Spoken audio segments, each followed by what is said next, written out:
Howdy folks, I'm Obnoxious Orion, officially obtaining Officius's occult offerings. I'm Amber. And here are more occult offerings for us to obtain, which directly relates to yesterday's tongue twister. Let's get started. Oh, and of course, Orion is the hunter. Alright folks, and our first letter is titled, Am I a Jerk for Helping My Wife Sleep on an Airplane? I'm a 31-year-old male, and I'm married to my wife, a 29-year-old female. For some context, my wife has always been deathly afraid of flying ever since she was young, but it's gotten worse with age. Recently, her aunt passed away, and the funeral was hosted in her home country, meaning that we would have to fly to attend it. There was no way we would skip it because her aunt meant so much to her, and therefore it meant a lot to me. Before we left for the funeral, my wife was getting really anxious, and I was worried that she would have a panic attack mid-flight. To help her, I thought that it would be the best for her to sleep during the flight. So I added some legal sleeping medicine to her drink. She did end up sleeping through it and seemed relatively relaxed after the flight. She jokingly commented, "Wow, I can't believe that I slept through the whole flight. That wasn't as bad as I thought that it would be." Feeling a little guilty, I decided to admit to her that I was responsible for it. She was furious and didn't talk to me during the whole funeral. I really didn't mean to make her mad and was only trying to help her, especially for the funeral. Was what I did really that bad? And do I need to really think the way I deal with situations? Alright folks, what do you think? Yeah, OP is the jerk and should rethink how he handles situations. You do not get to give people medications without their consent. Yeah. Now, it would have been one thing to offer her medication, be like, hey, honey, I know you get stressed out on flights. Do you want anything to help you sleep? Like, some people do that. I know someone who takes Dramamine before flights because that just, like, knocks them out. You know, so as long as she's okay with having medication, like, there's nothing wrong with being like, do you want something to help, you know, take off your stress and anxiety, help you sleep through the flight? But to do it behind her back, that's where the issue is. Yeah, I think consent is the key here. You really need to get consent before giving someone substances that will alter will alter them in some way, shape, or form, right? Their state. And she didn't know this, and things could have gone very differently. I mean, things went all right in this particular instance, but what happens if something had gone terribly wrong and she wasn't aware of the side effects and didn't know what to expect, right? Then you could have ended up doing some harm to her. And I know that you were trying to be helpful, but this really isn't a healthy way to help somebody. Mm-hmm. It's very deceptive, and I can understand why she felt hurt and manipulated. Mm-hmm. So I think that you really do need to apologize to her and beg for forgiveness and never do something like this again. Yeah, well, and if you tamper with her drink, like, that's gonna make her very wary of you in the future and taking anything from you. Yeah. So I think you've done yourself a big disservice here and really destroyed the trust that you had with your wife. But let me know what you folks think. So anyhow, take care and good luck. And Throne says, you're the jerk. Never give someone substances without their knowledge and consent, obviously. And Puny Pony says, you're the jerk. How can there be any question in your mind? I gave my wife substances. Am I the jerk? And Riley's voice says, what you did was medicate her without her knowledge, so yes, you're the jerk. This is completely illegal. How can you not know that? And Web Acceptable 7932 says, you're the jerk. You medicated her without her knowledge or consent. Next time, have her talk to a doctor about anxiety medication for the flight. This is what my mom does. Alright folks, and our next letter is titled, Am I a jerk for going out with friends the weekend after my wife locked me out of the bedroom and gave me the silent treatment? Every once in a while, I do something to make my wife mad. Rather than communicate with me about what her issue is, she will ignore me for days. If she's really mad, she will lock me out of the bedroom. Then, when everything is back to normal, she will say what I did wasn't actually my fault, or that it wasn't as bad as she thought. For example, one of her coffee mugs got broken. Instead of asking me what happened, I got the treatment. Turned out that she had a friend over, and the friend's kid broke the mug. Anyways, I'm kind of over it, and while I love my wife, and I have no intention of leaving her, I also see no reason to humor her. Well, last Thursday, I got home, and she had locked me out of the bedroom. She wouldn't answer when I knocked, text, or called. Like I said, I'm over it. I called up a couple of friends and made plans to spend the weekend at a golfing resort. Lots of fresh air, beer, golf, and a comfortable bed. I ignored her texts and calls all weekend. I did leave her a voicemail letting her know what was up so that she wouldn't worry.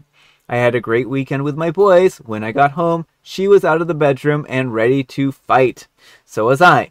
She asked me what I was thinking by leaving out of town without clearing it with her first. I asked her if she had been planning on ignoring me all weekend and making me sleep in the guest room. She said that it was my punishment for forgetting to take out the trash in time, and now the garbage would stink for a week because I was thoughtless.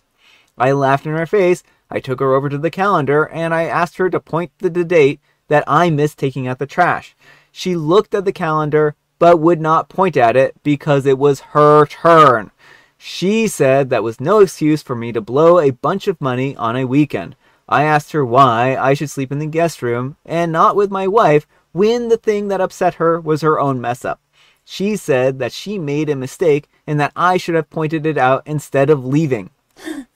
I was over the conversation. I asked her how I was supposed to know why she was upset since she would not communicate with me. She walked away, but I told her that if I ever messed up badly enough that she wanted me to sleep alone again, that she had better have a clear reason about what I did and why it upset her. If she chooses not to tell me and just locks me out again, then I would just consider the next few days to be free time to spend with my friends. She called me controlling and said that I was punishing her over a misunderstanding. I agreed.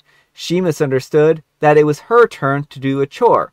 She also misunderstood my commitment to sleeping in a comfortable bed.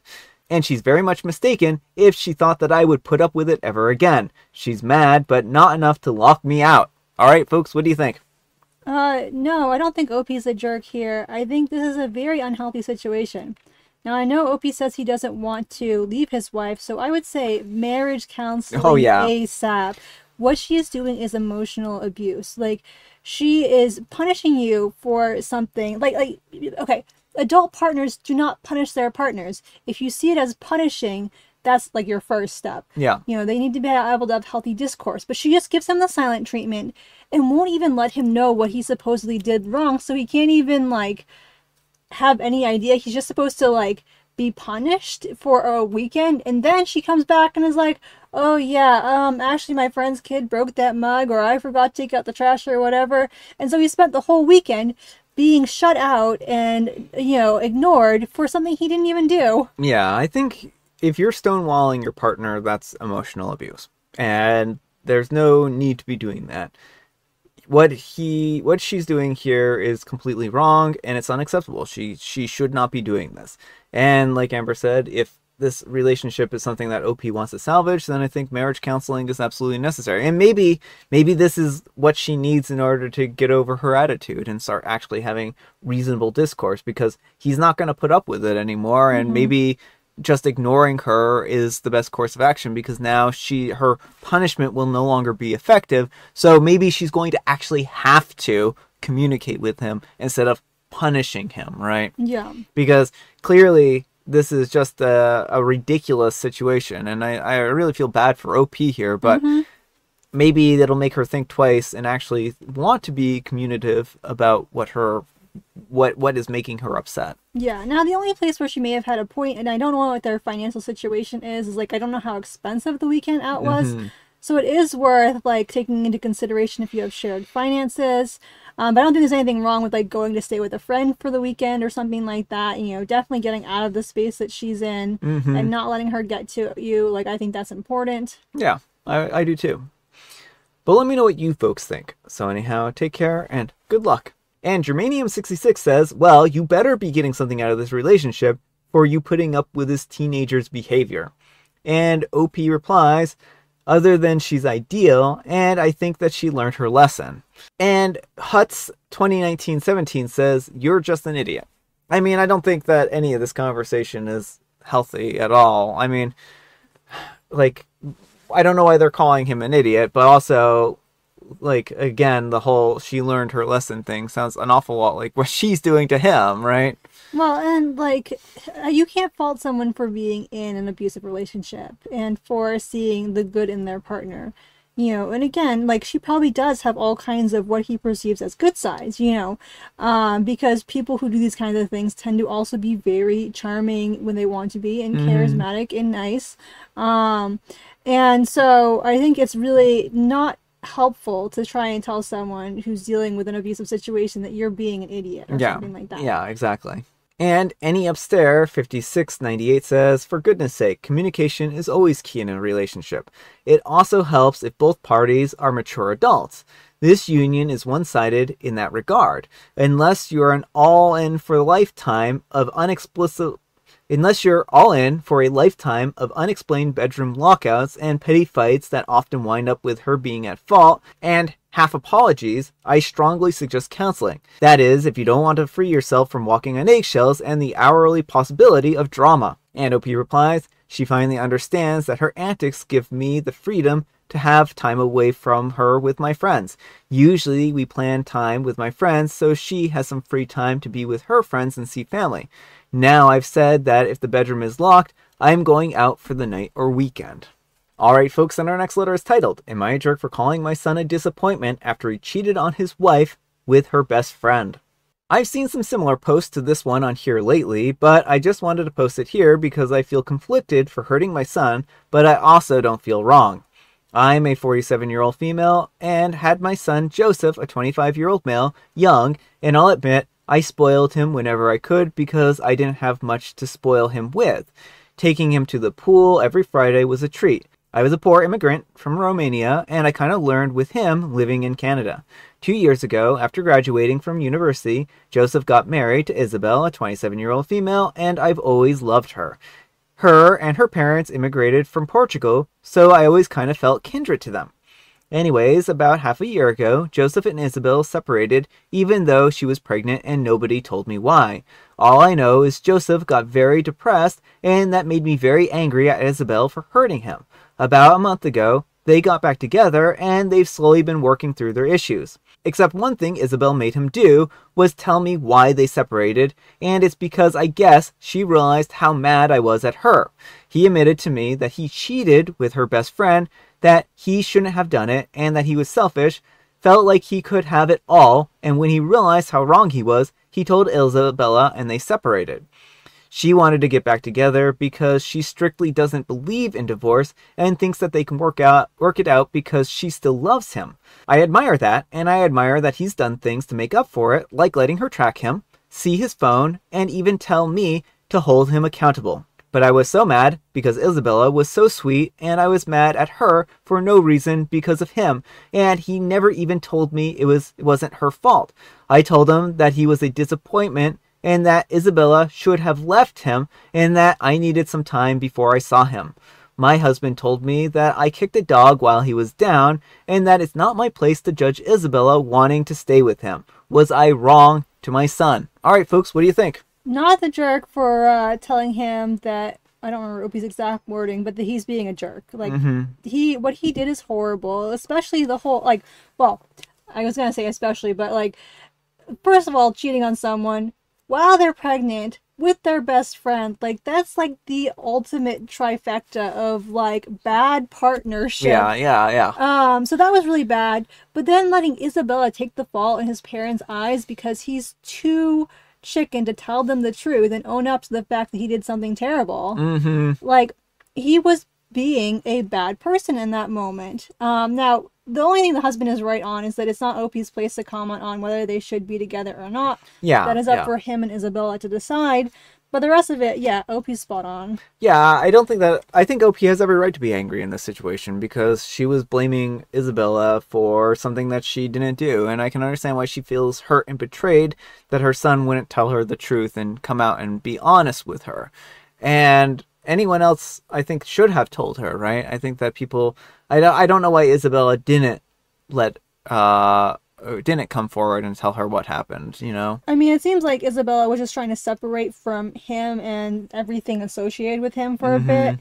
And so I understand why she didn't immediately go to his parents. And she may have wanted him to do it on his terms. Yeah.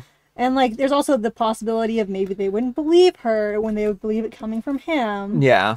Well, that's true. That's true. Yeah, I don't think that OP is wrong. I think that they should be mad at their son, and hopefully he gets his act together and doesn't do this again. So, but let me know what you folks think. So anyhow, take care and good luck. And Katana 1369 says, not the jerk. He is a disappointment, and I really doubt their marriage will recover from this. It will eat at her. She'll never be able to completely trust him again. And OP replies, I've talked to Isabella, and she's firm about giving him another chance. I know it's not my place, but I'm worried that she's letting him off too easy, and that he might ruin things again. And How Did I Get There 2023 says, are they going to counseling? This is extremely important. They need to see someone who will hold his feet to the fire. More people holding him accountable, the better. And OP replies, yes, they are. Well, that's actually a good step in the right direction. Alright folks, it is tea time. Grab your beverages of choice. I've got some tea right here, and Amber has a joke. Why did Jake put a rubber band inside his computer? I think that Jake put a rubber band inside of his computer because Jake clearly doesn't understand how computers function. He wanted it to make snap decisions. Sounds a little familiar, doesn't it? Good job, Jake. How so? Oh, because he had I think the other two joke books, he had basically the exact same thing. Like, why did he put a rubber band in Frankenstein's head? Oh. He wanted to make snap decisions. And I think there was another one in the other monster joke book. Yeah, I guess Jovial Bobstein just is like, how can we reword this so it deals with computers instead of monsters? It's just all recycled jokes. As soon as I saw that, I couldn't contain myself. And I have Mega Mint. Oh, Jovial Bobstein, you lovable scamp. Alright, folks, that's all the time we have for today. Thank you so much for watching. Happy Manic Monday. I hope your Monday is going great and your week is off to a great start. Amber, we need some kind of moral advice and or guidance. And please, have it on medicating your partner. Do not medicate your partner without their consent. Yeah. Don't do that. That's bad. I mean, yes, do have their consent. Yeah. Don't medicate them without their consent. Thanks so much for watching, and we'll see you all tomorrow. Bye.